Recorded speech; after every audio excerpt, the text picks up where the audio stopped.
Napster was a big disaster. It sparked a panic. I mean, just the idea you'd have this peer-to-peer sharing where people say, I really like this song. Hey, I'll give you a copy.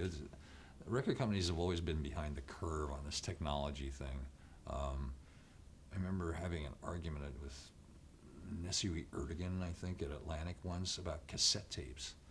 And the cassette tapes were going to be the end of the world. People were taping music and not paying for it and giving it to their friends. Terrible, and there's always something. The music business has been decimated by now, though. And I think piracy is to some extent a problem, but I think there's a problem with stars. I mean, do you have the same kind of fanatic devotion to these people? Things have changed so radically, and you can hear music in so many different venues that it's a totally different music industry than it once was, when it was run by guys who used to be shoe salesmen. Those were the days. It's not like that anymore. It's run by lawyers. YouTube is one of the greatest inventions of our time. It's just phenomenal. The people that want to keep their stuff back, they don't want anybody to see it, they want to be celibate.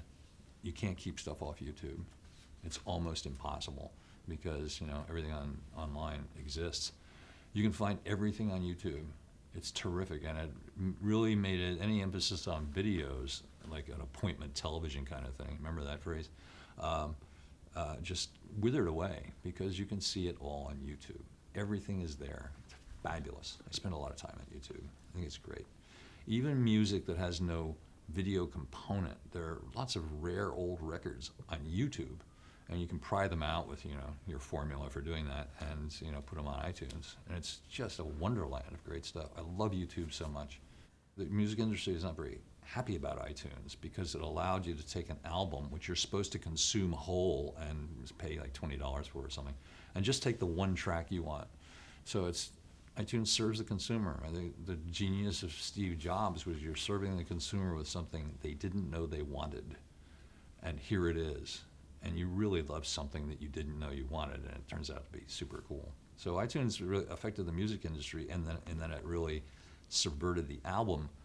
It's also allowed bands who may have 5 songs together, and not enough to do an album, to put those 5 songs together and put them out there. I mean, the internet has allowed people to do this. Just put them out. This is our album, it has 5 songs, whatever, take it. So it's freed bands up a lot.